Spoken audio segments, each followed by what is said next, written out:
Ei tea, tere hommikust. See on suur. Tundub, et siin ei olnud tuld. See on tuli, mis ei langenud. See on tuli, mis ei langenud. Vastu tundlike territooriumi punkte ja okupeeritud Krimmi. Mõne päevaga nägi Moskva, kuidas Voronežis raketikomponentide tootmisega seotud tehas sai tabamuse. Naftapaagid süttisid Hersonis. Kafkaasi sadama rajatisi rünnati. Dubna kosmosekommunikatsioonikeskus ja Venemaa pealinna lennujaamad sattusid sihikule. Mitte uue droonilaine tõttu. Vene kaitsejõud näivad kahjusid tasa tegema, püüdes kaitsta Moskvat, lappida auke Krimmis ja varjata sõjamasina haavatavust, mis varem esitas end tugevana. Aga nüüd seisab ta silmitsi survega kodumaal. Putin süüdistas Kiievit katsetes Venemaa ühiskonda destabiliseerida. Aga tegelikkus on see, et sõda, mille ta ise Ukrainasse viis, on nüüd Venemaale tagasi tulnud hirmu, viivituste, tulekahjude ja piinliku vaikuse kujul. See pole kadunud. Mida Ukraina tabas? Kuidas Venemaa nii haavatavaks jäi? Ma räägin sulle sellest kõigest kohe.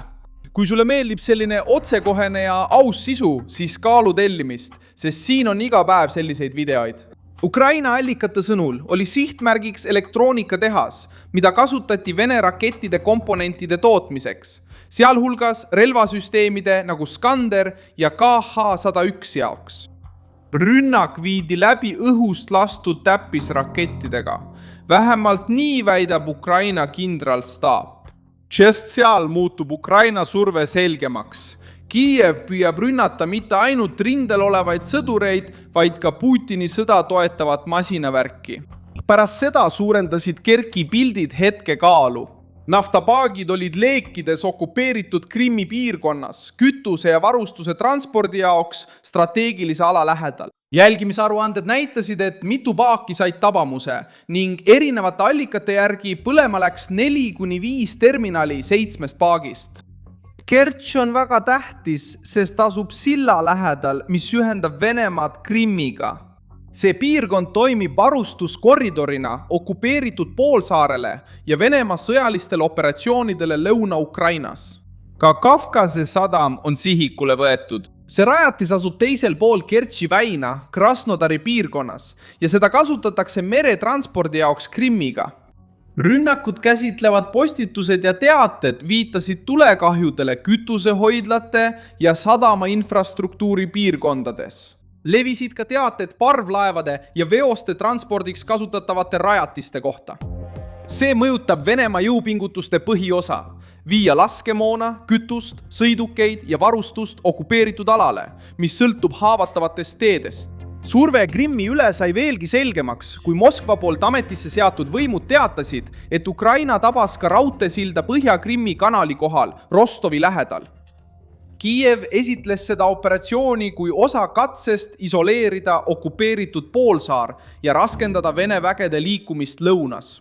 Silda käsitleti kui olulist logistilist marsruuti Vene vägede varustamiseks. Pärast esimest rünnakut tabas uus rünnak seadmeid, mida kasutati silla parandamiseks. Sõnum oli lihtne. Praktikas üritab Moskva seda parandada, Kiiev avaldab taas survet. Kui Krimm põles strateegilistes punktides, tundis mõju ka Moskva piirkond. Ukraina kindralstaabi andmetel tabati Dubna kosmosekommunikatsioonikeskust. Vene agentuur TASS teatas, et koht sai massiivse droonirünnaku osaliseks, kuid väitis, et ülekanded ja side ei olnud häiritud ning töötajad vigastada ei saanud. Sellegipoolest on sümboolika tugev. Dubna asub Moskva piirkonnas ja on seotud Venemaa satelliitside infrastruktuuriga. Kui selline sihtmärk nimekirja satub, kaob turvalise kauguse tunne. Moskva pidi silmitsi seisma ka katkestustega lennujaamades. Šeremetjevo, Domodjedovo, Vinukovo ja Žukovski peatasid ajutiselt lennudroonide laine ajal. Linnapea Sergei Sobjanin ütles, et õhutõrje tulistas 24 tunni jooksul alla 84 drooni, mis olid suunatud pealinna. Vene kaitseministeerium teatas kokku 300 alla tulistatud droonist, kaasa arvatud okupeeritud aladel. Isegi kui neid numbreid kasutatakse tõhususe näitamiseks, paljastab juba ainuüksi vajadus lennujaamad sulgeda olukorra piinlikkuse ulatuse. videod ja teated rahva hulkadest lennujaamades kinnitasid seda pinget veelgi. Vene elanikkonna jaoks hakkas sõda ilmnema järjekordades, hilinemistes, tühistamistes ja hirmus uute katkestuste ees. Vladimir Putin püüab jätta muljet, et olukord on kontrolli all, kuid Moskva igapäevaelu on saanud löögi. Vladimir Putin reageeris, öeldes, et Ukraina ründab tsiviilinfrastruktuuri, et Venemaa ühiskonda destabiliseerida. See ütlus näitab, et Kreml on mõistnud Ukraina kampaania psühholoogilist mõju. Süüdistus püüab kujutada Venemaad ohvrina, kuid jätab olulise punkti tähelepanuta. Rünnakud õõnestavad üldist kindlustunnet. Volodõmõr Zelenski tõstis samuti tooni Valgevene suhtes. Ta nõudis, et Minsk eemaldaks kordusjaamad, mis Kiievi sõnul aitavad Vene droonidel tegutseda Ukraina piirkondade vastu. Zelenski andis tähtaja ja ütles, et Valgevenel on veel aega seadmed lahti võtta. Kreml reageeris, nimetades nõudmist agressiivseks ja lubas arutada juhtumit Aleksandr Lukašenkoga. Pinged näitavad, et kaudne toetus Vene sõjamasinale võib samuti sattuda Ukraina poliitilise ja sõjalise sihiku alla. Valgevene püüab väita, et ei soovi sõjas otseselt osaleda, kuid nende varasem tegevus räägib enda eest. Just Valgevene territooriumi kaudu tungisid Vene väed 2022. aasta sissetungi alguses edasi. Nüüd, kui Kiiev räägib releejaamadest ja tehastest, mis aitavad Moskvat, on sõnum suunatud tugistruktuurile, mis hoiab Venemaad elus. Zelenski väitis, et Valgevene bensiinivarustus Venemaale kasvas jaanuarist maini võrreldes eelmise aasta sama perioodiga 13 korda, samal ajal kui diislikütuse tarned 3-kordistusid. Selline voog aitab Moskvat kohaneda rünnakutega rafineerimistehaste ja terminaalide vastu. Seetõttu püüab Ukraina need lüngad sulgeda. Kui kütus jõuab kohale mööda teist marsruuti, peab surve jõudma ka selle marsruudini. Ukraina panustab üha enam ka oma territooriumil toodetud droonidele. Ukraina võimud ütlevad, et valdav enamus relvajõudude kasutatavatest seadmetest on juba kodumaine toodang.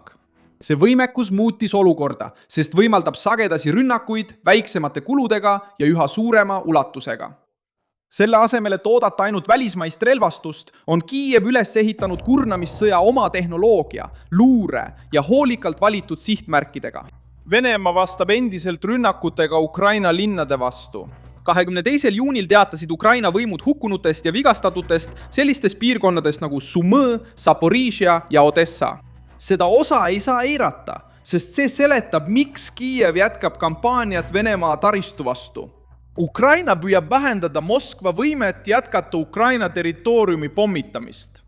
Loogika on rünnata rünnakuallikat, mitte ainult kaitsta õhuruumi pärast seda, kui droonid ja raketid on juba välja lastud. Mihhail Fjodorov, Ukraina minister, kes tegeleb tehnoloogia ja digitaalkaitsega, oli juba varem rääkinud ideest isoleerida Krimm droonidega. See lause võtab hetke hästi kokku. Ukrainal ei ole vaja poolsaart vallutada, et kohe mõju avaldada. Ta peab muutma okupatsiooni kalliks, ebastabiilseks ja raskesti hallatavaks. Ja pildid tulekahjust Kertšis, kütuseprobleemid ning kohalike võimude kehtestatud piirangud näitavad, et see surve on juba kohapeal olemas. Moskva püüab tugevdada pealinna õhutõrjega ja kaitsta tundlikke kohti, kuid see toob esile ka teise probleemi.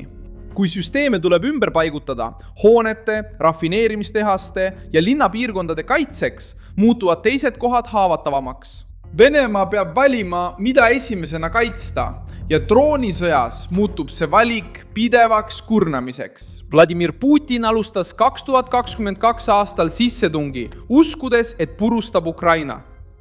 2026 aasta juunis on olukord hoopis teistsugune. Ukraina seisab endiselt, okupeeritud Krimm tunneb survet, Moskva sulgeb lennujaamu ja Vene tagala ei saa enam sama rahulikult magada. Mina olen Milson Alves, Global rahvusvaheliste suhete asjatundja ja minu eesmärk on hoida sind iga päev hästi ja tõepäraselt kursis. Uudiste lingid leiad videokirjeldusest. Pane sellele videole like, telli kanal ja vaata lõpus kommentaare, et olla veelgi paremini seotud Milson Alvesi kogukonnaga.